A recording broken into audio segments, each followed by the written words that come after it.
धरती एक बार फिर से अपने आइस एज पे एंटर कर चुकी थी। ग्लोबल टेम्परेचर इतनी ज्यादा तेजी से बढ़ रहा था और लग रहा था कि वो रुकने वाला ही नहीं है। और यहाँ पर हम एक न्यूज रिपोर्टर को सबको बताते देखते हैं कि अभी भी उन सभी लोगों को हार नहीं माननी, क्योंकि गवर्नमेंट के लोग अभी सभी के बारे में नहीं बोले हैं। और जब तक वो सभी लोग साथ में मिलकर एक दूसरे का साथ देते रहेंगे, वो एक टाइम पे इस तबाही से भी सही सलामत बाहर निकल सकते हैं। पर सभी जानते थे कि उसकी बातें कितनी सच्ची थी। एंड यहाँ पर न्यूज देखते हुए हानफेंग नाम के लड़के को बाहर से उसके नाम पुकारती आवाजें आती है। एंड वो बाहर देखने के लिए अपने साथ एक बैट लेकर जाता है, क्योंकि वो जानता था कि ऐसे क्राइसिस में कितना ज्यादा खतरा था और लोग सप्लाईज के लिए किसी को भी मारने को तैयार थे। पर पीक हॉल से वो बाहर पाता है। बाहर उसकी वही बहुत ही खूबसूरत फ्रेंड खड़ी थी, जैसे वो काफी टाइम से ही पसंद करता था। एंड वो उसका नाम पुकारती हुई उसे बाहर बुला रही थी। एंड क्योंकि वो उसकी जानी मानी दोस्त थी, गेट को थोड़ा सा खोल कर आता वो उससे पूछता है, ह्योना तुम आखिर तुम यहाँ पर क्या कर रही हो? अंदर आ जाओ, बाहर बहुत ही ज्यादा खतरा होगा। इस समय किसी का भी भरोसा करना बहुत ही बेवकूफी वाली बात होगी। कि तभी गेट को थोड़ा सा खोलकर ह्योना उसके पूरा करीब आकर उसे किस कर देती है। एंड हानफेंग के तो कुछ पल्ले नहीं पड़ा था, तो वो बस डिसाइड करता है उसके मजे लेने का। और फिर ह्योना उसे लगातार अच्छे से चाटने के बाद अच्छे से थोड़ा गर्म होकर पीछे हो जाती है। और हानफेंग उससे पूछता है, मैंने गेट क्या खोला, तुमने जगते में मुझे किस कर दिया? आखिर तुम्हें जगते में क्या हो गया ह्योना? जिस पर वो बताती है कि वो हानफेंग से प्यार करती थी और ये बात को उसने अब जाकर रियलाइज किया था। और उसे इतना पता चला था कि वो और हानफेंग सिर्फ एक दूसरे के लिए बने थे। और ऐसे क्राइसिस के आने के बाद उसे रियलाइज हो गया था कि सच में वो किसके साथ रहना चाहती थी, जो उसका हमेशा साथ देगा। एंड वो हानफेंग को बताती है कि अगर उसे यकीन नहीं होता तो वो उसके दिल पर हाथ लगाकर देख सकता था। और दिल से कहाँ हाथ लगाने को कह रही थी आप समझ ही सकते हैं। एंड फिर वो करीब आती बताती है कि वो उसके साथ कुछ भी करने को तैयार है। और उसकी लात को अपने छोटे भाई पर महसूस कर वो भी समझ जाता है कि वो पप्पू से खेलने की बात कर रही थी। पर हानफेंग अपने पे काबू करता उसे बताने की कोशिश करता है, तुम्हारे ये शब्द मेरे लिए काफी ज्यादा मायने रखते हैं, पर तुम जानते हो ना अभी इस चीज का टाइम नहीं है और हमें अंदर चलना चाहिए। पर ह्योना उसे बस उसके लिए कुछ टाइम के लिए अपनी आंखें बंद करने को कहती है, ताकि वो उसके गिफ्ट को अच्छे से कबूल कर पाए। और जब हानफेंग ने अपनी आंखें बंद कर ली थी, दरवाजे के पीछे हम किसी के हाथ को पाते हैं। और उसकी आंखें बंद देखकर मौके का फायदा पाकर एक आदमी वहां पर आता है और सीधा अपना हाथ में पकड़ा हथियार उसके सर पर दे मारता है, जिससे अब हानफेंग एकदम मरने के हालात पर पहुंच गया था। और ह्योना उस आदमी से एक्ट करती है कि उसे मारना नहीं चाहिए था, जिस पर वो आदमी उसे बताता है कि इतना वो भी जानते थे कि इस लड़के को मरना पड़ेगा, क्योंकि ये दुनिया वैसे ही नरक बन चुकी है और खाने के लिए वैसे भी काफी कम सामान है और एक बंदा जितना कम होगा उनके लिए उतना बेहतर होगा। और फिर वो वहाँ पर तलाशी लेने लगते हैं कि आखिर हानफेंग ने अभी तक क्या क्या सामान जोड़ रखा था जो कि उन्हें सर्वाइव करने के लिए मदद कर पाए। और यहाँ पर हानफेंग की थोड़ी जिंदगी अभी भी बच रखी थी और वो दर्द से तड़पता हुआ बिना हिले टुले अपनी इस मौत का एहसास ले रहा था और अपने सामने देख रहा था वो हरामजादी ह्योना अब उस दूसरे बंदे के साथ मस्ती कर रही थी और अब अपनी जिंदगी का सारा दोष वो उसके ऊपर दे रहा था। और मरने से पहले वो अपने आप से वादा करता है कि अगर अगली जिंदगी कभी भी होती है तो वो सिंप बनना छोड़कर एक गीगा चाट बनेगा। कुछ ज्यादा हो गया। कि तभी उसे महसूस होती है एक चमकती हुई गोल्डन सी रोशनी और इस अलग ही जगह पर वो उस रोशनी को छूने की कोशिश करता है, क्योंकि वो उसे काफी गर्म महसूस हो रही थी। कि तभी वो रोशनी तब्दील होकर लाल हो जाती है और ऐसा लग रहा था कि वो उसके हाथ से जुड़ती चली जा रही थी। और उसे अपने हाथ पर बहुत ही अजीब महसूस हो रहा था कि धीरे धीरे कर वो रोशनी पूरा ही उसे निगल जाती है। और अगले पल तभी चिंता में चिल्लाते हुए उसकी जाग खुल जाती है और लंबी सांसें लेता हुआ वो देखने लगता है कि आखिर वो कहाँ पर मौजूद था। एंड फिर ध्यान से देखने पर वो पाता है कि वो अपने घर तो मौजूद था, पर वहाँ पर बर्फ का कोई भी तूफान नहीं आ रखा था। और फिर आधे घंटे बाद हम उसे बालकनी में खड़े हुए उस गर्मी का नजारा लेते पाते हैं, क्योंकि काफी टाइम बीत चुका था जब उसने लास्ट टाइम सूरज की रोशनी महसूस की थी। और डेट चेक करने पर उसे पता चला था कि इस वक्त 28 जून चल रही थी और अपोकलिप्स शुरू हुआ था 15 जुलाई को। और वो समझ गया था कि वो मरने के बाद किसी वजह से न जाने क्यों टाइम में पीछे आ गया था, वो भी उस टाइम पर जब अपोकलिप्स को शुरू होने में कुछ टाइम पड़ा था। यानी जिंदगी ने उसे एक और मौका दिया था। एंड ये फिर से पैदा होने का मामला खुद से काफी अलग था कि इस बार एक और अलग अजीब चीज थी कि उसकी बॉडी में एक अलग सा बदलाव आ गया था। जब से वो जागा था उसके राइट हेड के अंदर से एक लाल रोशनी निकल रही थी, जिसका मतलब वो खुद भी समझ नहीं पा रहा था। वो लाल रोशनी उसे दर्द नहीं करती थी, ना ही कुछ करती थी, बस सिर्फ गर्म महसूस होती थी। और पहले तो उसे लग रहा था कि ये लाल सी रोशनी बस उसका एक वहम है, पर ये सच में थी। कि तभी उसे एक जोर की छींक आती है और फिर वापस देखने पर पाता है वो अजीब सी रोशनी अब भारी हो चुकी थी। और अब इस हरे रंग को किसने ट्रिगर किया था उसे इतना भी नहीं पता लग रहा था। कि तभी अजीब बात वो रोशनी बहुत ही ज्यादा फैलने लगती है और उसके हाथ पर बहुत ही बड़ी हो जाती है। एंड वो परेशान होकर सोचने लगता है कि कहीं वो ग्रीन लाइट तो नहीं बन गया, बट ना उसे कोई ताकतें तो महसूस नहीं हो रही थी। ओह माय गॉड, कौन सा सुपर हीरो बनूंगा मैं? क्या साइंटिस्ट के पास जाऊं पर मुझे वो काट न डाले? कि तभी फिर अचानक से वो रोशनी कम होने लगती है एंड उसे इतना पता चला था कि ये ग्रीन लाइट जो जो थी वो बड़ी भी होती थी और छोटी भी होती थी, जबकि रेड लाइट सिर्फ एक ही साइज में रहती थी। कि तभी सोफे पर बैठकर उसे अपने शरीर से बहुत ही थकान महसूस होने लगी थी, जैसे कि ये रोशनी उसे लगातार थकाई जा रही थी। एंड वो इरिटेट होकर गुस्से से बस अपने हाथ को हिलाने लगता है। अब चल जा यार भैंस की घोड़ी, मुझे नहीं चाहिए कोई लाइट। कि फिर उसे याद आता है कि ऐसी कहानियां तो वो मानगा वगैरह में भी तो पढ़ा करता था। तो एक्चुअली में क्या वो कोई ओवर पावर्ड प्रोटैगनिस्ट तो नहीं बन गया था। प्रोटैगनिस्ट वापस पास में जाकर जिसके पास चीट पावर्स आ जाती है, एंड उसी चीज को टेस्ट करने के लिए वो जाकर एक किचन नाइफ को पकड़ लेता है, पर ना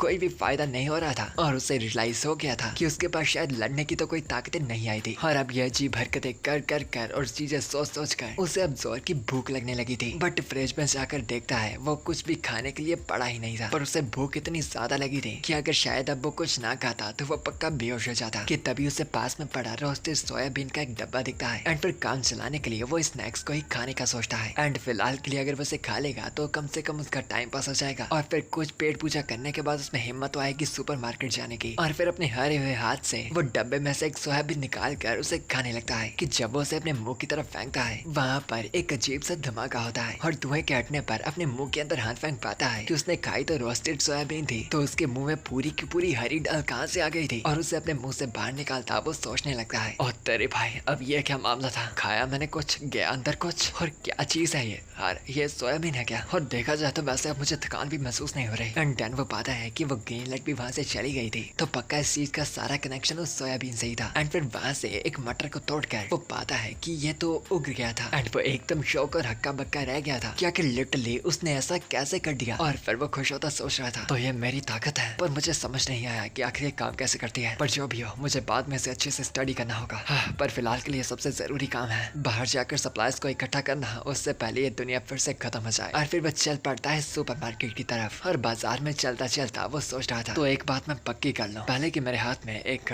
लाल रोशनी है, और उसके बाद वो रोशनी हरी भी बन सकती है। ये हरी रोशनी छोटी भी हो सकती है और बड़ी भी हो सकती है, पर इसके चलते तुरंत मेरे दिल की धड़कन बहुत ही तेज हो जाती है। फिर मैंने अपने चमकते हाथों से उस सोयाबीन के दाने को टच किया था कि फिर वो मटर बन गए। आखिर साली किस तरह की ताकत है कि तभी उसे अपने पीछे से फिर से वही जानी पहचानी आवाज आती है जो उसके नाम को पुकार रही थी। और जब वो पीछे मुड़कर देखता है, ह्योना वहाँ पर खड़ी मौजूद उसे कह रही थी, हान फेंग तुम यहाँ पर क्या कर रहे हो, क्या तुम भी शॉपिंग के लिए जा रहे हो। लगता है कि ये किस्मत ही है जो हमें बार बार मिलाती रहती है। और हान फेंग उसे देख कर थोड़ा घबराया हुआ, क्योंकि अभी कुछ ही घंटों पहले इस औरत ली ह्योना ने अपना जाल बिछाकर उसे मरवाया था। और आप खुद ही इमेजिन करो, जिस लड़की के चक्कर में आप पूरे 3 सालों से पड़ा के थे, और उसे खुश करने के लिए आपने अपनी जिंदगी में सब कुछ उसके लिए किया था, और आपको पता चले कि वो बस मुस्कुरा कर आपका इस्तेमाल करती थी, और उसके लिए आप बस एक साइड गए थे, और उसी प्यार ने आपको इतना बड़ा धोखा भी दिया होता तो। और क्या वैसा ही गुस्से का रिएक्शन हान फेंग का भी था, क्योंकि इस औरत ने उसे मरवा डाला था, और वो उससे एकदम इरिटेटेड तो था, पर इस टाइम पर अभी बदला लेने का टाइम नहीं था, क्योंकि सबसे पहले उसे सप्लाईज इकट्ठा करने थे। और फिर अपने आप को पूरी तरह से शांत करने के बाद वो ह्योना की तरफ ध्यान देता है, जो कि उससे पूछ रही थी कि आखिर हान फेंग को अचानक की क्या हो गया था, जो उसकी इतनी लगाई गई आवाजें भी नहीं सुन पाया था। जो सुन हंसता हान फेंग उसे बताता है, नहीं ह्योना, बस आज तुम काफी ज्यादा खूबसूरत लग रही हो कि तुम्हें देखकर तो मैं अपने होश तक भी खो गया था। जो सुनते वो हंसकर पूछती है कि आखिर हान फेंग फ्लर्टिंग में कब से इतना माहिर हो गया। पर वेल अब जो भी हो, वो इस बात से खुश होकर बताती है कि क्योंकि वो दोनों मार्केट में मिल ही गए थे, तो आखिर वो दोनों साथ में टाइम स्पेंड कर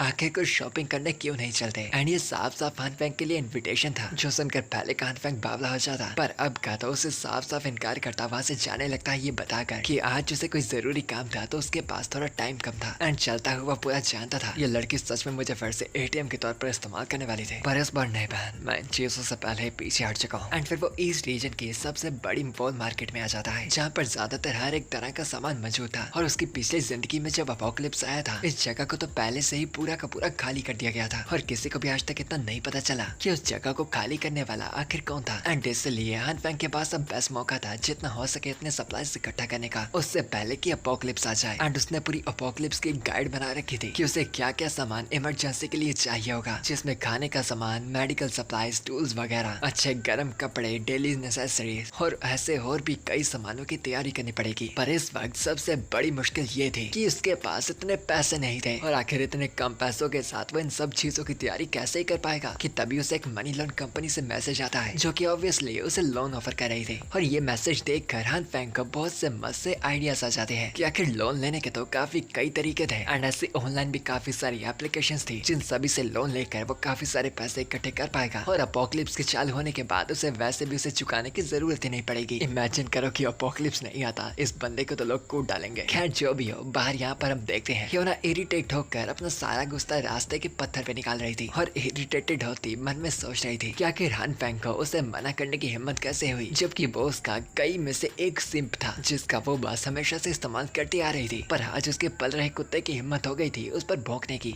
एक गरीब जिसके पास कार तक भी नहीं है, अब सोचना भी बात कि मैं तुमसे कभी भी बात करूंगी। कि तभी उसकी उम्मीदों को चीरता हुआ पीछे से एक बहुत ही महंगी कार लाता उसके सामने रोक देता है। एंड यप उस कार के अंदर और कोई नहीं बल्कि हान फेंग ही था और गेट को खोलता वो ह्योना को हाई करता है। एंड ह्योना एकदम कंफ्यूज, ये हान फेंग है, हाँ ये हान फेंग है, पर इस कमीने के पास कार कहाँ से आ गई, ऐसा वो सोच रही थी। और बार वो प्यार से पूछती है कि क्या ये कार हान फेंग की थी, जिस पर वो भी हाँ करता बताता है हाँ ये कार तो अभी अभी खरीदी है, दरअसल मेरे पापा का बिजनेस यूएस में काफी तगड़ा चल रहा है और खुश होकर उन्होंने मुझे थोड़ा सा कैश भेजा और मैं भी उन्हें बस अभी अभी एयरपोर्ट छोड़ कर आया हूँ। और ह्योना जिसने सोचा था कि वो पहले उससे बात तक भी नहीं करेगी, अब उसकी कार को देखकर पिघल गई थी और एकदम अच्छी एक्टिंग करती वो इमोशनल होने कहने लगती है, अच्छा तो तुम अपने पापा को एयरपोर्ट छोड़ने गए थे, मुझे माफ करना मैंने तुम्हें शॉपिंग जाने के लिए पूछा, पर तुम्हें पता है कि तुम पहले कितने कोल्ड लग रहे थे, मुझे लगा कि तुम मुझसे बात तक भी नहीं करना चाहते और कि तुम अपने दोस्त को ऐसे ही बीच में छोड़ रहे थे। और उसे मगरमच्छ के आंसू रोता देख हान फेंग भी उसे एकदम करीब लाता लोमड़ी की बातें करने लगता है। ह्योना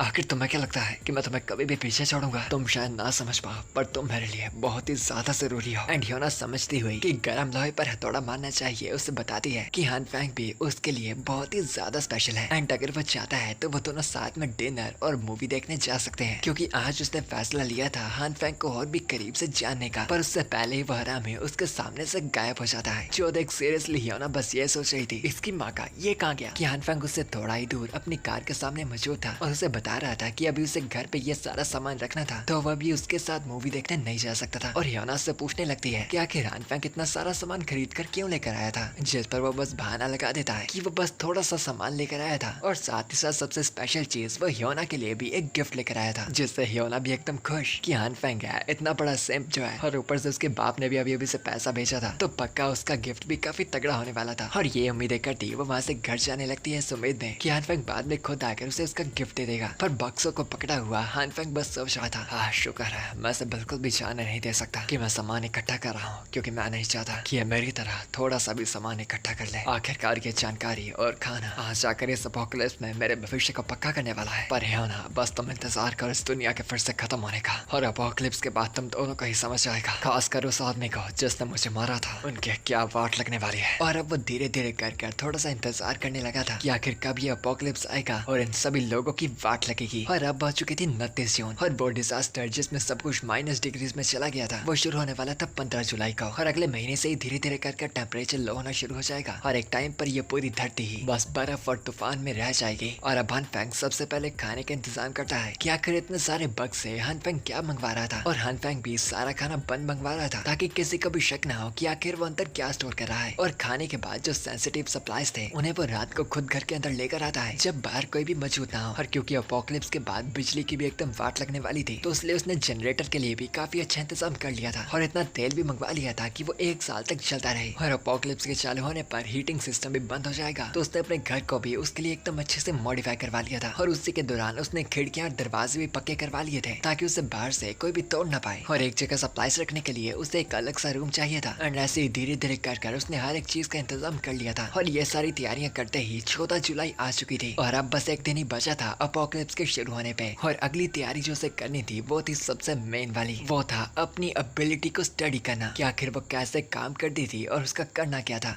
और साथ ही साथ आगे की प्रॉब्लम्स ये थी कि आने वाले आइस अपोकलिप्स में जीने के लिए जो सप्लाईज उसने इकट्ठे किए थे वो भी काफी नहीं होंगे। और हान फेंग की वो एबिलिटी जिससे वो प्लांट्स को मैनिपुलेट कर सकता था वही उसकी एक लौती उम्मीद थी। एंड अब हान फेंग ने अपनी एबिलिटी का इस्तेमाल कर कुछ सोयाबीन्स को ग्रो किया था और वो दिखने में तो काफी स्वादिष्ट लग रही थी। पर अब बारी थी उन्हें खाकर ही टेस्ट करने की। और साथ ही साथ उसने महामाइन को ग्रो किया था क्योंकि उसे अभी तक पता नहीं लगा था कि आखिर ये कौन सा मंत्र था जो इस एबिलिटी को चालू करने में मदद करता था। और अब बारी थी खाने को चेक करने की कि क्या वो पचने के लायक तो था ना। और वैसे ही वो एक बाइट अपने मुंह में डाल लेता है और उसे चखने के 2 मिनटों के साइलेंस के बाद वो जान ही पाता है कि ये खाने के लायक ही थी। यानी कि अगर वो एबिलिटी को अच्छे से इस्तेमाल कर पाए तो वो खाने को बना सकता था। और अब अगला स्टेप था जानने का कि इस एबिलिटी को कैसे इस्तेमाल किया जा सकता है और कैसे इसे रोका जा सकता है कि किसी दिन अपना छोटा पप्पू हिलाते वो उसे ना उखाड़ डाले। एंड वैसे भी उसने अभी तक उसे एक ही चीज पर टेस्ट किया था। एंड फिर वो फ्रिज के पास जाकर दरवाजा खोलकर देखता है कि उसके पास घर में क्या क्या सामान मौजूद था जिनके ऊपर वो अपनी इस एबिलिटी को टेस्ट कर पाएगा। और वैसे ही काफी टाइम बीत जाता है और इसी दौरान हनफेंग बेहोश भी हो गया था। और शाम के वक्त उसकी जाग खुलती है और वो देखता है कि उसने अपने हाथ में एक वेजिटेबल पकड़ रखी थी। और बेहोश होने से पहले उसने अपनी ताकत को काफी सारे प्लांट्स पर टेस्ट किया था, पर उनमें से तो कोई रिएक्ट तक भी नहीं किए थे। और कुछ सीड से पूरे फुल ग्राउंड प्लांट बन गए थे, जैसे कि पहले सोयाबीन बनी थी, और कुछ बस फट गए, धमाका कर दिए जैसे कि वो कोई बॉम्ब्स होते हैं। और धमाके के बाद वो ऐसे सब्सटेंसेस में बदल गए जो कि कोयल जैसा तो लग रहा था पर काफी लाइट था।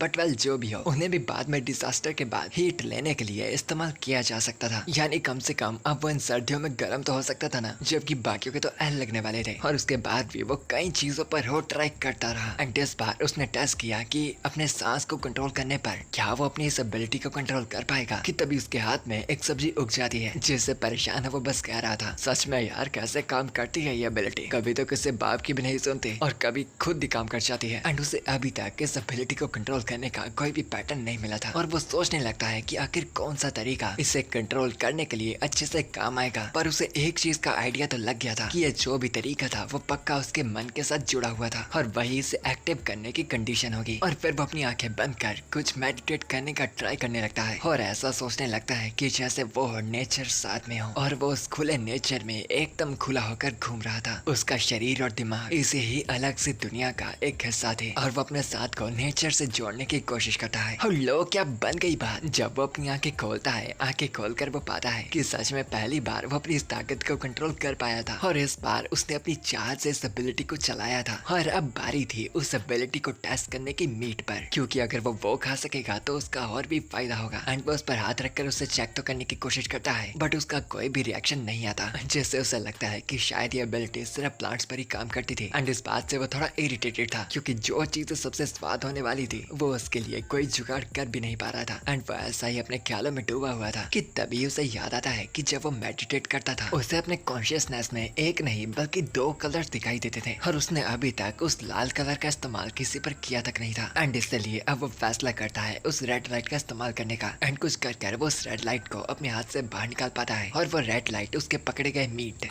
उसने जो पकड़ा हुआ मीट था उस पर चमकने लगती है। कि तभी उस मीट की एकदम बुरी हालात हो जाती है, जिसपे एक पल को हनफेंग डर भी गया था और खुश भी था कि शुक्र है उसने इस रेड लाइट का इस्तेमाल अपने मीट पर नहीं किया था। और उस अजीब बन के मीट को वो फेंक देता है। एंड फिर टाइम बाद उसे फिर से पकड़कर उठाता, सोचता है ये मीट रेड लाइट पर रिएक्ट किया था और ऐसा लग रहा है कि रेड लाइट ने उसे कुक वगैरह कर दिया, पर फटे मुंह बहुत ही गंदा कुक किया है। क्या रेड लाइट का इस्तेमाल सिर्फ चीजों को गर्म करने के लिए किया जा सकता है? नहीं, पर मुझे ऐसा लगता तो नहीं है, बल्कि हनफेंग को ऐसा लग रहा था जैसे कि ये कोई डिसइंटीग्रेशन प्रोसेस था, जैसे चीजों को अलग करना। एंड एक हाथ में रेड लाइट को जगाते हुए उसने अपने हाथ में वो मीट पकड़ा था और फिर अपने दूसरे हाथ से वो कुछ सोयाबीन्स को पकड़ लेता है, इन ख्यालों में कि ग्रीन लाइट अगर एवोल्यूशन करती है और रेड लाइट इसका बिल्कुल उल्टा, तो क्या होगा अगर वो इन दोनों को कंबाइन कर डाले तो। एंड दोनों लाइट से दोनों हाथ में पकड़े गए सामानों को वो साथ में जोड़ देता है कि उसका आउटकम ऐसा निकलता है जैसा उसने बिल्कुल भी नहीं सोचा था। उसके हाथ में पकड़ा गया मीट बड़ा हो गया था एंड वो एकदम खुश कि वो अपनी बाकी चीजें भी बड़ी कर पाएगा। नहीं नहीं नहीं नहीं, मेरा मतलब वो नहीं था। एंड देन वो रियलाइज करता है कि उसके हाथ में पकड़ी गई सोयाबीन्स भी गायब हो गई थी, मतलब शायद किसी तरह वो इस मीट के साथ मर्ज हो गई थी। एंड उसे सूंघता हुआ वो कहने लगता है कि ये तो सच में कमाल है और ये सूंघने और देखने में भी बिल्कुल असली मीट की तरह ही है, पर न जाने क्यों इस बार ये पहले से भी ज्यादा फ्रेश लग रहा है। एंड फिर वो डिसाइड करता है वही चीज एक और बार करने की, पर उसे थोड़ा पता होना चाहिए था, पर ना उसकी अगली बार की सारी कोशिशें नाकामयाब हो जाती है। और अब बेचारा परेशान कि अब उसने क्या गलत कर दिया। और अब इन सारी बातों से थक कर वो सोचता है कि वो इस चीज में बाद में टाइम लगाएगा, क्योंकि वैसे भी वो ऑलरेडी काफी चीजें तो सीख गया था कि कौन सी एबिलिटी कहाँ काम करती है और किससे वो क्या क्या कर सकता था। एंड एक बार तो उसे ख्याल भी आता है कि क्या पता जब वो अपनी इस एबिलिटी को अच्छे से इस्तेमाल करना सीख जाए वो इस दुनिया के एक दिन सुपर हीरो बन जाए, इस एपोकलिप्स का सुपरमैन जो सब्जियां उगाता है। खैर तभी सपने छोड़कर उसे तभी याद आता है कि बचने के लिए सिर्फ खाना ही नहीं चाहिए था, क्योंकि पहले भी वो खाने की कमी की वजह से थोड़ी न मरा था, बल्कि इसलिए क्योंकि वो बिल्कुल डिफेंसलेस था और उसे अपनी सेफ्टी के लिए कुछ हथियार चाहिए थे। एंड फिर वो अपने सभी सामान को सपेटता हुआ टेम्परेचर के कम होने से पहले कहीं जाकर ये हथियार वगैरह इकट्ठे करने का जुगाड़ करना था। कि तभी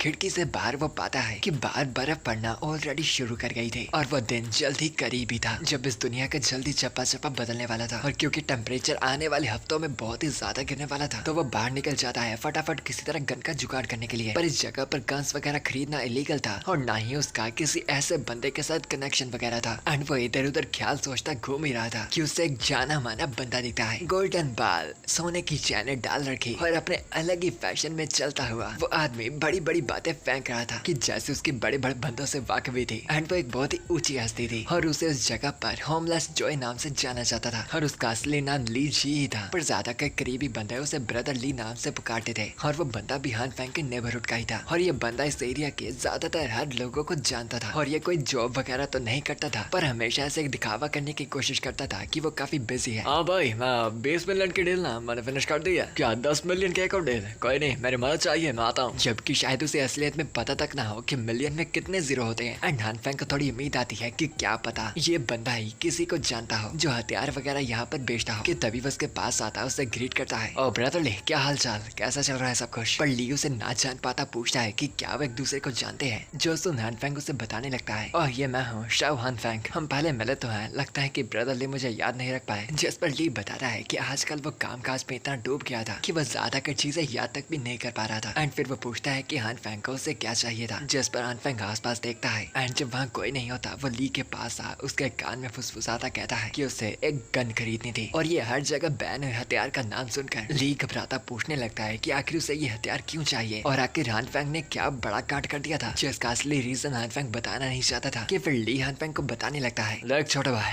तेरा बड़ा भाई तो एक बात पहले पक्की कर देता है, हम कुछ भी इलीगल काम नहीं करते, ठीक है ना? और गन्स वगैरह का काम पहले एक सीरियस बिजनेस है। भले ही मेरे कुछ कनेक्शन जरूर है, पर मैं तेरे को ऐसे मुश्किलों में नहीं डालने वाला जिसमें बढ़कर तो बाद में बहुत पछताएगा। जिस पर हान फेंग उसे बताता है कि वो कोई इलीगल काम करने की नहीं सोच रहा, बल्कि ये एक बहुत ही ज्यादा पर्सनल इश्यूज थे और वो बहुत ही गहरी मुश्किलों में पड़ा था, जहाँ पर अपने सेल्फ डिफेंस के लिए उसे वो गन चाहिए थी। और फिर वो अपनी उसे ऐसी कहानी सुनाता है, एक दिन अच्छे समय पे बाइक चलाते वक्त जब मैं अपने काम पर जा रहा था, मुझे एक आदमी दिखा जो कि बस हर जगह थूकी जा रहा था। क्या पता शायद उसने विमल खा रखा था, पर मुझे उससे भी कोई मुश्किल नहीं थी जब तक उसने सीधा वो मेरे मुंह पे नहीं थूक डाला। तो और क्या, मैंने जाकर उसका सामना करने की कोशिश की और उससे पूछा, साले तेरी हिम्मत कैसे हुई मेरे पे थूकने की? पर उस कुत्ते के बल्ले ने मेरे पे एक और बार थूक डाला और मैंने उसे लगातार पेलना शुरू कर दिया। नहीं, वो वाला पेलना नहीं, बल्कि हमारी हाथोपाई हो गई और मेरे से एकदम मार खाने के बाद उसने जाते जाते कहा था कि वो वापस मुझसे बदला लेगा और मुझे लगा ये मजाक है, जब तक वो अपनी गुंडों की गैंग लेकर मेरे घर के पास नहीं आया और मुझे अकेले बंदे को वो सभी पीटने लगे और मुझे कहा कि अगर उन्होंने मुझे फिर से देखा तो वो मुझे फिर से ऐसा पीटेंगे। आखिर वो समझते क्या थे अपने आप को, एल्विश यादव। और अब इतनी मार खाकर और इतना बेइज्जत होने के बाद मैं एक सेल्फ डिफेंस के लिए हथियार चाहता हूँ और ये मन गढ़ंत बनाई कहानी ब्रदर ली को एकदम इमोशनल कर देती है। अनारामियों की हिम्मत कैसे हुई पहले किसी के मुंह पर थूकना और उसके बाद उन्हें मारना भी? ये माफ नहीं किया जा सकता। एंड हान फेंग सच में कंफ्यूज था कि ये बंदा दिखता कितना अजीब था पर भोला कितना था। और अब ब्रदर ली ने हान फेंग को अपना पक्का याद बना लिया था और उसे वो बताता है कि उसे चिंता करने की कोई जरूरत नहीं होगी और वो अभी अपने बड़े भाई को कॉल करेगा ताकि वो उसके हथियार का जुगाड़ कर पाए। एंड अब उन्हें जाना था उससे मिलने के लिए, जिस पर ब्रदर ली हान फेंग को बताता है कि फिलहाल वो बस से जा सकते हैं क्योंकि आज उसकी पोर्च खराब हो गई थी और इसलिए सर्विस में थी, वरना वो खुद ही उसे अपनी महंगी कार में ले चलता। पर हान फेंग उसकी फेकू बातें जानता अपनी कार की लाइट ऑन करता बताता है कि वो वहाँ तक उसकी कार में भी जा सकते हैं। एंड कार में बैठे बैठे ब्रदर ली हान फेंग से पूछ रहा था कि आखिर ये कार कितनी महंगी है, जिस पर हान फेंग उसे 7 लाख युआन बताता है और सिपाहियों एक युआन 11 रुपए का होता है, तो बाकी की कैलकुलेशन खुद कर लेना। एंड यहाँ पर फिर ली अपनी फोटोज खींचता ऑनलाइन अपनी तगड़ी तगड़ी स्टोरीज डालने लगता है जैसा कि वो अपने दोस्तों के साथ कई ट्रिप पर जा रहा हो। एंड फिर अपनी मंजिल पर पहुंचकर जब वह रुकते हैं वहाँ पर ली को जानते हुए कुछ लोग आ जाते हैं जो ली से पूछने लगते हैं कि आखिर ये न्यू मॉडल की उसकी कार थी और उसने ये कहाँ से ली और कितने के लिए, ब्ला ब्ला ब्ला। जिस पर वो भी शो ऑफ करने लगता है कि उसने ये कार अभी अभी खरीदी थी क्योंकि उसका नई कार लेने का मन कर रहा था एक्सेट्रा वगैरह। एंड हान फेंग को सच में नहीं पता था कि आखिर इतनी फेंकने से उसे क्या मिल रहा था जो वो उसके यहाँ मौजूद होने के बावजूद भी सबको बता रहा था कि ये कार उसकी थी। एंड दैन फिर ली अपने बड़े भाई से मिलने आ जाता है। आई मीन एक्चुअली में बड़ा भाई नहीं बल्कि जिसको वो बिग ब्रदर बुलाता था और उसे देखकर वो गैंगस्टर जैसा दिखने वाला बंदा जिसे वहाँ के सभी ब्रदर लियो कहते थे ली से पूछता है कि आखिर वो यहाँ पर क्या करने आया है, वो भी इतनी लेट। जिस पर ली पहले एक सिगरेट ऑफर करता है पर ब्रदर लियो बताता है कि वो बिजी था तो उसे फटाफट काम बताना होगा। और फिर ली बताने लगता है कि उसका एक पक्का यार उससे कुछ खरीदना चाहता था और वो चीज और कुछ नहीं बल्कि बस एक गन थी। एंड पहले लियो गौर से हान फेंग की नजरों में देखता है और फिर मुस्कुराता बताता है, तो बस एक छोटी मोटी गन चाहिए तुम्हें और मुझे लगा था कि तुम कुछ मजेदार मांगोगे। और फिर वो अपने एक आदमी से गन मंगवाता है और उनके सामने रख देता है और बताता है कि ये 6000 की होगी। पर हान फेंग उसे बताता है कि उसे गन तो चाहिए थी पर थोड़ी लंबी वाली गन और स्पेसिफिकली बताया जाए तो वो लंबी गन जिसके के साथ स्कोप होती थी। हाँ ऑब्वियसली वो स्नाइपर की बात कर रहा था जो सुनकर 2 मिनट पहले ब्रदर लियो एकदम शांत हो जाता है और हान फेंग सोचने लगता है कि उसने कुछ गलत तो नहीं कह डाला ना, कि तभी लियो चिल्लाता उसे कहता है, अबे बाप ले, तेरे को एक स्नाइपर चाहिए? तेरे को क्या लगता है कि एक गन का शॉपिंग मॉल है जहाँ पर तू जौन से गन मांगेगा तेरे को मिल जाएगी? अभी भी तेरे को एक छोटी गन देकर मैं आसान कर रहा हूँ, लेनी है तो ले वरना दफा हो जा। एंड उसके गुस्से को शांत करता हुआ ली जाकर उसे एक कहानी बताने लगता है कि कैसे सब कुछ 5 साल पहले शुरू हुआ था। हान फेंग की बीवी के साथ कैसे कुछ लोगों ने एनटीआर कर दिया था और अब उसे जो 3 बच्चे हुए हैं वो तीनों ही उसके नहीं थे और वो एनटीआर करने वाले गुंडे अभी भी उसे धमकी दे रहे थे, जिससे ब्रदर लियो भी गुस्से में, हरामजादे दल ने ऐसा अत्याचार करते इनको शर्म नहीं आती, किसी के प्यार के साथ इतना बुरा कर्म करना। और अब हान फेंग को सच में लग रहा था कि सच में उससे रिलेटेड कहानियां कुछ ज्यादा ही हो रही थी। और फिर लियो हान फेंग को बताता है कि वह एक स्नाइपर राइफल का जुगाड़ कुछ दिनों में कर पाएगा, जो जानकर खुश होता हान फेंग भी उसे शुक्रिया करता है। एंड फिर उसके सामने ही लियो अपने बंदे को हान फेंग के लिए एक सेमी ऑटो राइफल की तैयारी करने को कहता है और साथ में ढेरों एमोस भी। और लियो हान फेंग की स्टोरी से इतना इमोशनल हो गया था कि तोहफे के तौर पर वो उसे अपनी वो पिस्टल फ्री में दे रहा था। एंड हान फेंग जान ही पाता है कि भले ही पिछली जिंदगी में उसने कुछ बुरे लोग देखे थे और उनका अत्याचार सहा था, पर इस बार अपनी जिंदगी में वो कुछ अच्छे लोगों से भी मिल पा रहा था। कि फिर हान फेंग उसकी थोड़ी चिंता करता उसे बताता है, ब्रदर लियो, एक मेरे पक्के यार है जो गवर्नमेंट में काम करता है, उसने मुझे बताया था कि वेदर के साथ कुछ तो अजीब चल रहा है और साथ ही ये भी कि वो सप्लाईज खरीदने की लिमिट लगाने वाले हैं, तो अगर आप हो सके जितना सप्लाईज अभी इकट्ठा कर लेंगे तो काफी अच्छा होगा। एंड लियो हान फेंग की नजरों में थोड़ी सीरियसनेस देखता है, जिससे उसे अंदाजा लग जाता है कि वो झूठ नहीं बोल रहा था। एंड वो भी हान फेंग की बात पर यकीन कर उसे मान लेता है। एंड फिर ली और वो बातें करते हुए वहाँ से जाने लगते हैं। एंड ली बातें कर उसे बता रहा था कि उसने आज हान फेंग का काम करवा दिया था,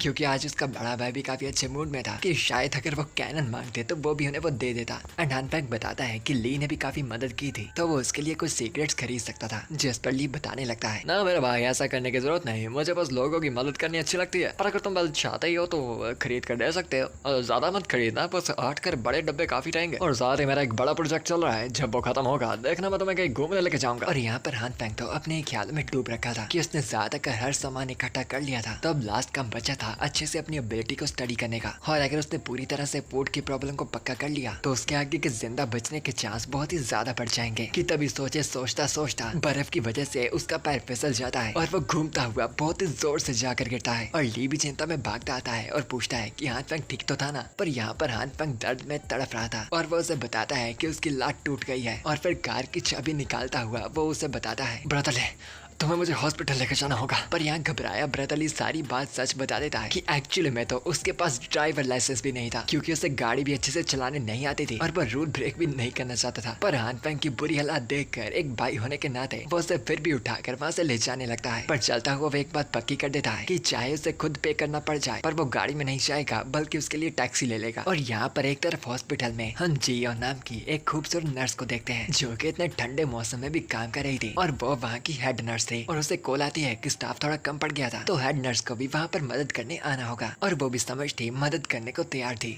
और अब हान फेंग भी उसी हॉस्पिटल में था और उसका चेकअप करने के बाद डॉक्टर उसे बता रहा था कि उसकी चोट पर फ्रैक्चर लगेगा और 1 घंटे के लिए उसे यहाँ पर रुकना पड़ेगा और उसके बाद वो अपनी दवाइयाँ लेकर वहाँ से जा सकता है। और अब बस बात से परेशान था कि अपोकलिप्स के 1 दिन पहले ही उसने अपनी ये हालत करवा ली थी। और क्योंकि हान फेंग को यहाँ पर 1 घंटा वेट करना था, ली हान फेंग को ये बताकर जाने लगता है कि उसके पास हैंडल करने के लिए कुछ डील्स थी, पर अगर हान फेंग को किसी भी चीज की जरूरत पड़ती है तो वो उसे कॉल कर सकता था, जिस पर हान फेंग भी उसे वहाँ से बाय कर देता है। और अब बस वहाँ पर परेशान बैठा रहता है। इस हॉस्पिटल में तो हर जगह बस पेशेंट ही पेशेंट मौजूद थे और इस चल रहे तूफान की वजह से भी पहले से ही मुसीबतें आनी शुरू हो गई थी। हाँ बाकी सभी तो यहाँ पर पेशेंट्स मौजूद थे, पर यहाँ क्या चल रहा है मुझे समझ नहीं आ रहा। मैं तो देखो शरीफ हूँ, आप ही कमेंट्स में बता सकते हैं। एंड यहाँ पर बस हान फेंग वेट कर रहा था कि कब तक उसकी दवाइयाँ तैयार होगी और कब वो यहाँ से जा पाएगा। कि तभी उसे अपने सामने हिलते हुए संतरे दिखाई देते हैं, पर ध्यान से देखने पर वो संतरे नहीं थे बल्कि वहाँ की हेड नर्स थी। एंड वो अपने काम में इतनी ज्यादा प्रोफेशनल थी कि आते ही हर जगह वो पेशेंट्स को अच्छे से संभालने लगती है। और हान फेंग तो वैसे उसकी खूबसूरती से इम्प्रेस था और साथ ही उसकी तारीफें कर रहा था कि ये लड़की सच में इतनी जवान उम्र में एक हेड नर्स बन गई थी और उसकी स्किल्स भी काफी अच्छी थी। सभी पेशेंट से वो प्यार से बात कर रही थी और वो खूबसूरत भी बहुत ही ज्यादा थी, पर वो थोड़ी ज्यादा ही डिफेंसलेस थी और शायद बेवकूफ भी। और क्योंकि हान फेंग का ध्यान बार बार एक जगह जा रहा था तो वो बस चुपचाप अपने मुंह को फेरने का डिसाइड करता है कि तभी उसके पास ही बैठा एक बूढ़ा अंकल उस हेड नर्स को आवाज लगाता अपनी ओर बुलाने लगता है और वो भी फटाफट वहाँ पर दौड़ी चली आती है और उसे माफी मांग मांगते बताने लगती है कि अभी उनके स्टाफ के मेंबर्स फिलहाल काफी ज्यादा कम थे, तो वो आकर अंकल की बाद में मदद कर देगी। पर वो अंकल बताता है कि उसकी पीठ में अचानक ही बहुत सी ज्यादा दर्द होने लगी थी, जो कि धीरे धीरे बस बढ़ती चली जा रही थी। एंड वो उसे उस दर्द को देखने को कह रहा था, पर नीचे से ही अपना फोन का कैमरा घुमाकर वो गलत जगह की तस्वीरें लेने की कोशिश कर रहा था। हफ्सी बुट्टे सुधर जा। एंड यहाँ पर वह हेड नर्स माफी मांगती बताती है कि उस दर्द को चेक करने के लिए उन्हें एक्सरे करना पड़ेगा और इसीलिए अंकल को थोड़ा सब्र रखना पड़ेगा। पर वह हफ्सी बुट्टा साला अभी भी ना सुधरता। हेड नर्स को उसकी दर्द देखने को कहता है और उसे दिखाने के लिए उसके दर्द कहाँ हो रही थी वो उसकी कमर पर हाथ लगाकर उसे बताने लगता है कि उसे इस एरिया के आसपास दर्द हो रही थी और उसे इधर उधर छूने लगता है। पर इस बात को गुदगुदी समझती हुई वो एकदम भोली भाली नर्स बताती है कि वो तब तक कुछ नहीं कर सकती जब तक आकर बाकी डॉक्टर्स उसका एक्सरे नहीं करते। पर हफ्सी अंकल का हाथ तो धीरे धीरे कर और नीचे बढ़ता जा रहा था और ऐसे ही चलता रहा। वो